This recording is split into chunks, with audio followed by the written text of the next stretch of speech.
What's going on, everyone? This is Marshmallow Matt, and welcome to the soothing sounds of the journey home.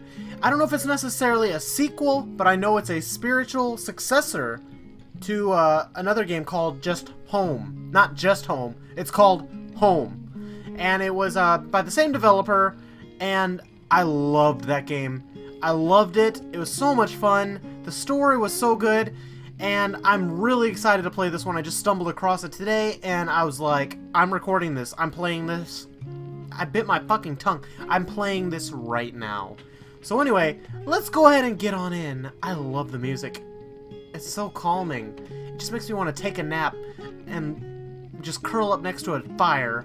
So you're an adventurer for hire. You take various jobs and requests in order to make a decent living. This is just the same start as the last one. If you guys haven't watched Home yet, there's going to be a link in the top right corner right now, and you need to go watch that one first, and then come back to this one, and you'll love it even more. So let's do it.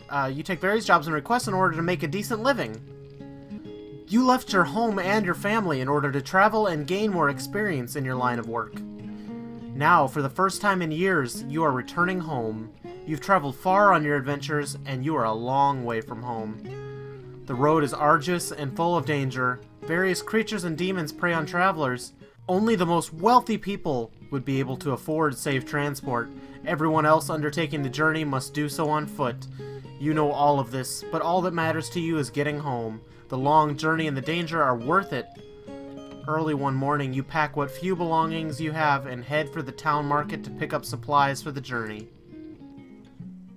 After stocking up on rations and other necessities, you begin your journey home. The first day passes without much happening. There are no other travelers on the road, and you are too close to civilization for there to be any stray demons or monsters roaming around. That night, you happen across a campfire, and a lone traveler sitting next to it, seemingly lost in thought. Oh, do I take control here? Oh, I do. Oh, look at... Oh, God. I love the style of this game. Okay. Hello. Question mark. Oh, okay, that's the person. I don't know the person's name. Oh, greetings. I didn't expect anyone to be traveling through here. What's your name, friend? I get to name my character? Yes. Maddie. Oh, wait. They're not... Gotta click in the box. Maddie. Maddie, please. Maddie? Nice to meet you, Maddie. You can call me Meredith. I assume you're traveling north. Then we're both going in the same direction. I'm on my way to the city. I imagine we'll bump into each other a few times on our travels. If you're tired, you're more than welcome to relax here for as long as you need. Oh, that's so nice! Thank you! Our journeys are long and dangerous. Any rest we can get is a small blessing. Yeah, let's relax for a while. It's always nice to have some company. Please sit down and make yourself comfortable. Thank you! You sit by the fire with Meredith, happy to rest your legs. You end up talking about your most recent jobs as well as where you're going. Meredith says she's a huntress who specializes in magic. Oh. She's on her way to the city, where the work pays better, although she takes any job she finds along the way. The two of you talk for a few hours before you decide it's time to be on your way. But before you go, Meredith reaches into her bag and pulls out 2 jars of preserved meat, handing them to you. That's just like in Home. The one person that always gave us the potions to keep us safe and healthy. God, I love these games. Okay, thank you for the meat. It's not fancy, but from the sounds of things, you could do with either more money or more food. This should keep you going for another 2 days if you pace yourself. 2 days worth of food for free. That's a nice person. You thank her for the food and continue down the road. You continue traveling, leaving the warm glow of Meredith's camp behind you. A day passes without much happening. That night, you see what looks like a child collapsed on the road in the distance. You hurry to investigate. Who is this? The girl is alive but unconscious. On closer inspection, you see claw marks along her right arm. You recognize the claw pattern is that of a demon's. Oh my god, the wound seems to have been inflicted a few days ago, although it seems she's passed out from exhaustion as opposed to her injuries. Given enough time, the girl will turn into a demon herself. However, she should have a few days left based on your knowledge of the infection. You don't have the skill or knowledge needed to make a cure for it, but you can at least make a basic potion to give her back her strength. You set off towards the nearby forest to find herbs you need to prepare the potion. Okay, so I know how to make the potion. Let's go off. Let's do it. Press E to look for herbs. Let's do it. Herbs collected. What? This is a platformer now? Wait, A and D or left arrows move. Okay. W, spacebar, or up, jump. J or left click attack. Okay, I need that J button. Give me that J button. Okay. Oh, I got an herb. Can I attack this thing? Get the fuck off me. Oh, I did it. Okay. Oh, I need to get all the herbs, but I gotta kill people first. Hey, get out of here! Oh, fucking demons are down here! Okay, good. The dodge can be used to cover more distance and dash through enemies unharmed. It can be used also on the ground and in midair. Okay, I didn't see what the button was for dodge. But that's okay. I don't need it. I'm just gonna fucking attack them. I'm not about dodging these fools. I'm gonna fucking kill them. Huh! Huh! How do I get up there? Oh, this way. Huh! No! Get out of here! 17 of 24. We're getting all the herbs. We're doing good. Demon. Get out of here! Huh? Oh, I didn't make it. Fuck. Okay, right click in midair to dash. Okay. There we go. Oh, that was nice. Okay. When I know all of the stuff, I'm good. You have all the herbs you need. You decide to return to the girl and prepare the potion. Okay. You return to the girl and hurriedly prepare the potion. You give it to her and lay her down on your bedroll. You make a fire while waiting for the potion to work. After a few minutes, she begins to wake up. I see her breathing over there. Can I check on her? Hey, are you okay? Huh? Who are you? Where am I? She tries to scramble to her feet in a panicked daze, but can't manage to lift herself off the ground. You assure her that she's safe, and you start to explain how you found her. You mean, you're not gonna try and drag me back to the village? Or you're not just gonna kill me right here? How do I know I can trust you? And why did you even help me in the first place? I have nothing to give you, and you're probably noticed but I've gone and gotten myself infected. I'm a big, scary demon now, apparently. Maybe they were right. Maybe I should just be put down before I get any worse. What? You're not a demon? There's a way to cure it, you know. This is just like in Home. If you guys haven't seen Home yet, I'm telling you, you need to go check it out. This is just like in Home where the girl was infected and no one liked her, the blacksmith's daughter. There's a way to cure it, you know. I guess there would be. I went to the village alchemist and asked for help as soon as I could. As soon as he saw what the problem was, he called the guards. He didn't even give me a chance to explain. He just assumed I was some kind of monster. That's when I ran, and that's how I ended up here where you found me. Nobody's going to try to cure me while they think I'm some demon. I need to get some help somehow, otherwise I don't know. I don't know what I'll do if I can't get help. I know someone who can cure you. You do? Who? Where? You tell her about your home, and the alchemist who lives there. I'm sure she's great, but so is the alchemist in my village. How do you know she won't try to have me killed as well? Because she once saved me from the exact same infection. I'm the blacksmith's daughter. All grown up now, I guess, and I'm an adventurer. That's so fucking cool. Oh, I love that. Okay. What? You've been infected before? You mean you've been through all of this? You tell her how your father tried to keep your sickness hidden to protect you, and about the adventurer who saved you from a mob of villagers. Finally, you tell her about how the alchemist helped you without any fear of the infection. There really could be a chance to cure me then. Take me there, please. I don't care what you have to do. I'm just sick of running. You tell her to get some rest, and that tomorrow you'll start traveling again. Thank you. Really? Oh, my name's Janora, by the way. I guess I've really never thought of telling you that earlier. What's yours? Maddie? Thank you again, Maddie. I don't know what else to say. Really, I don't have any way to repay you, and I I don't...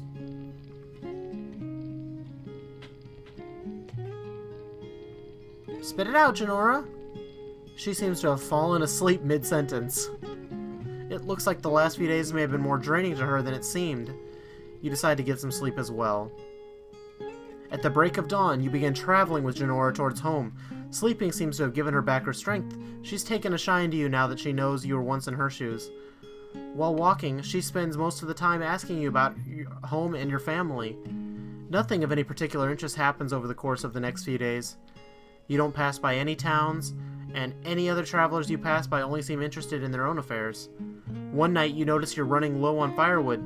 You set up camp on the outskirts of a forest. After making sure the area is safe, you show Genora how to get the fire started. Then you go deeper into the forest to find more firewood. Oh god, I need firewood. Oh, I see a demon. Ah, it got me! How? I wasn't even up there. Ah, fucking click. God damn it, I forgot to click. Whoops. Gotcha. Is there another one over here? I can't see very good. It's getting dark. Okay, we got all these. Oh, I gotta go this way. Okay. Is there a demon up here? I think there is. Oh, there wasn't. I went through him?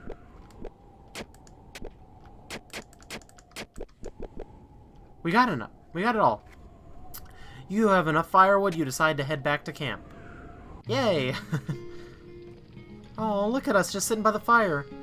Maddie, how far away is your home exactly? You tell her there's about 10 days of walking between here and home. 10 days? Do you think I'll be able to last that long? We can try visiting another alchemist on the way, or just about. Besides, it's the best chance we have of getting you cured. We gotta get home. That's all about. This game is all about getting home. That's where we're safe. You've been through this before. I guess you'd know how long it takes. I know you're confident in how long I have left, but still, I'd rather not waste any time on the way there. You chat for a little while longer and eventually go to sleep, eager to start traveling again as soon as possible. The next day, you and Genora end up passing through a small town. You pass by a tavern and the smell of food wafting out through the open doors makes your stomachs growl furiously. You've been running low on rations and only now notice that your coin pouch is uncomfortably light as well. You check the notice board to see if there are any jobs you can do on the way home for extra gold. It looks like the mines nearby have been overrun by lesser demons and the client is in the next town you'll pass through. You decide to take it. You continue walking and find the mines. You tell Genora to wait inside the entrance, and once you're sure it's safe, then proceed deeper into the mines. Oh god! What the fuck? Look at these things! Oh god, no! No, no, no, no, no, no, no! Get off me! Ah! Jump! Jump! Jump! Run! Run! Run! Run! Get over here! Okay, click. Click! Oh god. I didn't have my hand on the mouse. I wasn't ready. Okay. Okay, now I'm ready. Fuck you! Oh god, look at all of them. There's so many. Where's the stuff? Am I just supposed to kill all the demons? Am I not supposed to actually mine anything? Hey, bitch, down here. Come here. Gotcha. Gotcha. Snap, crackle, pop, motherfucker. Come on down. Boom, boom. I'm about to Rice Krispie treat that ass. Come here. Come here. Yeah, I see your little beady fucking eyes. Here's another one over here. Oh, that's the last one. That seems to be the last of the demons. You head back to the entrance where Genora is waiting. You find Genora sitting against a wall at the entrance right where you left her. She jumps to her feet and dusts herself off as you approach. That didn't take long at all. You weren't joking when you said it was a simple job. You make sure you have proof that you completed the job, and you both continue down the road. The next village should be about another day away, and the sun is beginning to go down. You decide to set up camp for the night. The two of you spend the night talking about your work and the types of jobs you normally take. So you spend almost every day hunting down monsters and protecting people from assassins and bandits? Yeah, that's my typical day. That sounds amazing. Can anyone become an adventurer? She seems to have taken a shine to the idea of adventuring for a living. You tell her about how you got started and some of your first jobs. A few hours pass before you realize how late it is. You mention to Genora that she should probably get some rest. What? But I still don't know what happened to the merchant. You can't just stop a story there. It's a cliffhanger. We'll start from there tomorrow morning. Get some sleep, Janora. She pouts at you like a spoilt child. Fine. But you better tell me what happens as soon as we wake up. She giggles as she talks. It seems that she's genuinely enjoying herself, even considering her condition. She cocoons herself in a blanket and rolls over to what she previously designated as the comfiest patch of grass, a smile still on her face. Good night, Maddie. The next morning, Janora looks pale and wakes up coughing. She's getting sick. It looks like the infection is starting to take hold quickly, or maybe it always had been, and she was just keeping it hidden. Her smile from the night before is replaced with a concerned grimace as she clutches her chest. You keep traveling. Her coughing fits only happen occasionally, but her walking slows down, and her breathing is becoming heavier. Later on, you pass through the town that issued the last job. You get your payment and buy some food rations, among other necessities. On the way out, you just glance at the notice board. There don't seem to be any jobs available that wouldn't take a number of days to complete. One job, however, catches your eye. Demon Hunter/Huntress wanted. Young girl, recently infected, short brown hair, gray shirt and red vest. Will turn at any moment. Large sum of gold awarded to any hunter or huntress who dispatches the girl before she endangers anyone. What? I didn't think the village would send job notices out this far. They want Janora. You continue staring at the notice board. They didn't just post one sheet either. They nailed a whole stack of pages to the board. You notice that there's a torn scrap of paper hanging off the nail that was used to crudely pin the sheets to the board. Someone has taken the job. You rip the rest of the sheets off the board and quickly leave the town. Someone's trying to hunt Janora while I'm trying to get her home safe. A few days pass and Janora quickly gets worse. She becomes more and more pale by the hour. She coughs constantly and often breaks into cold sweats. Nevertheless, you keep traveling. Home is only 3 more days away.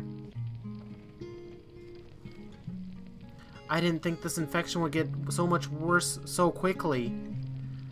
How far are we from your home now? You tell her there's only 3 more days left. 3 days? Yeah, okay, I can make it. She keeps repeating that to herself under her breath like some kind of mantra. A few minutes pass. Maddie, do you think you could tell me more about your adventures? You spend the night telling Janora about your most enjoyable jobs. It seems to take her mind off things for a little while, and eventually she falls asleep while you talk. You make sure she's warm enough and then go to sleep. You get up earlier than usual and start walking. Janora needs to rest regularly, and her breathing is constantly heavy. You end up carrying her on your back, regardless of her protesting, and walk as fast as you can without causing her any more pain.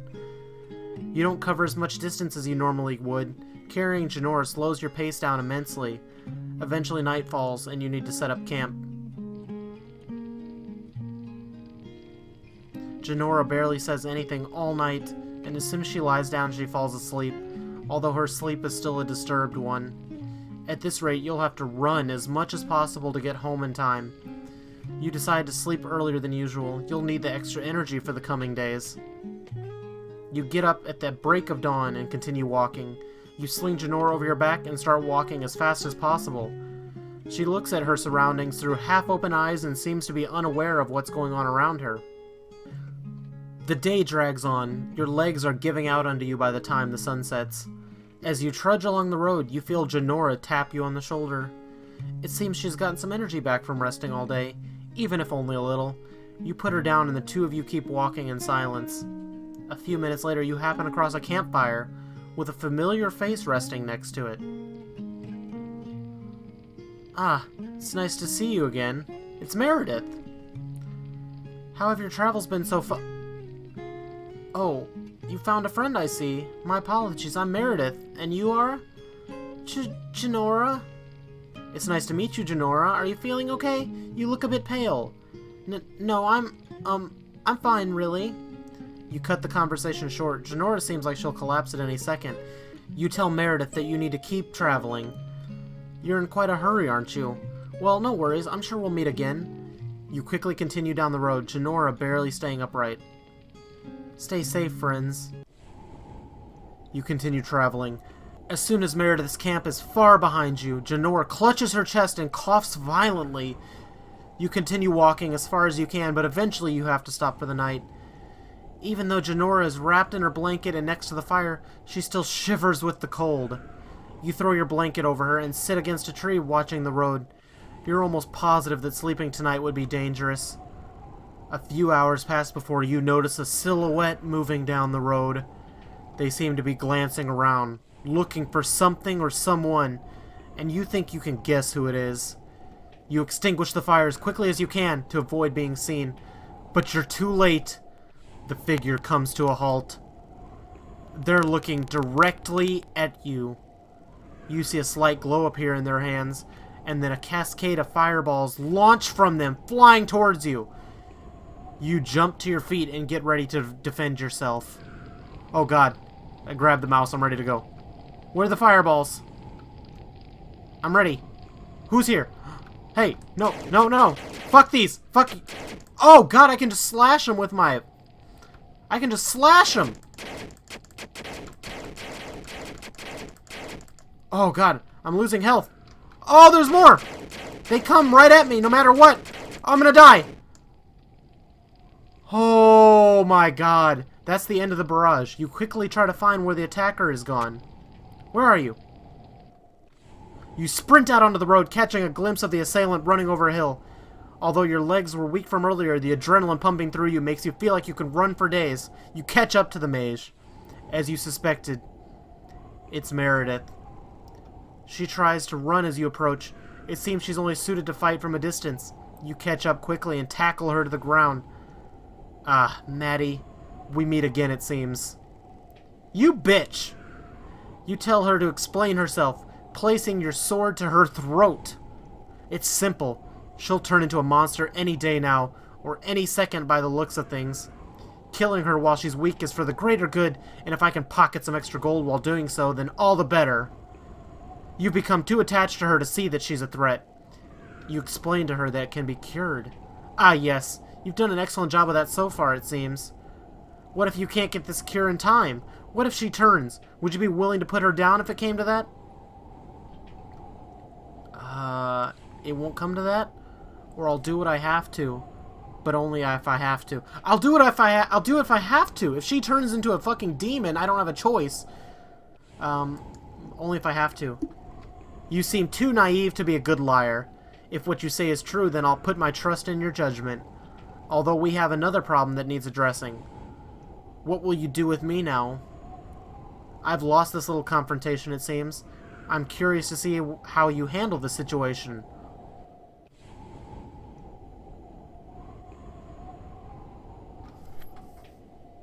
If I spare her, will she try to track me down again the next night? I feel like she's my friend. I can't. I have to spare her. I have to spare her. Because what I'm trying to do, I'm trying to keep someone alive. I'm trying to save a life. So if I'm killing someone else and saving that life, then what's the point? Spare her. You lift your sword from her throat and slide it back into the sheath. Predictable.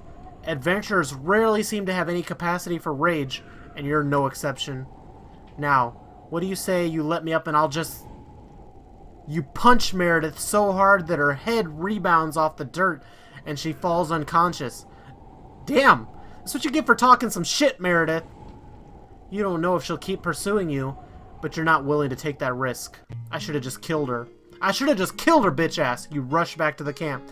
You're surprised to see that it's almost dawn. Janora seems to have fallen unconscious and her heart is barely beating. You don't have much time left. The adrenaline from earlier is still flowing through you. You haul Janora onto your back and break into a sprint. The adrenaline only lasts so long. Eventually, you feel your legs threatening to give out beneath you. Still, you keep on running. You wade through rivers and sprint over hills, all while your body screams at you to stop. You keep on running. After what feels like an eternity, you approach a familiar town. On the opposite side of this town, just on the outskirts, is your home. You dash through the gates and into the market street. It's full of people, and if you didn't know this town so well already, you would get lost in the crowd. You barge straight through the crowd, not caring who or what you hit along the way. You break out of the swarm of people and keep running, going towards the north exit. You reach the gates and sprint into the forest on the outskirts. Finally, in the sun-soaked forest clearing, you see it. You see your home. You slam into the front door, shouting for the alchemist. The door opens and you're greeted by 3 familiar faces. You barge through them, taking no time for greetings, and put Janora on the table, all while explaining the situation to everyone beneath each breath. You collapse to your knees next to the table, your legs finally giving way. The alchemist gestures to the others to get things set up, and proceeds to make the same potion she made for you all those years ago. You try standing up to help, but you find your vision going blurry. Soon after, you pass out. Eventually, you regain consciousness.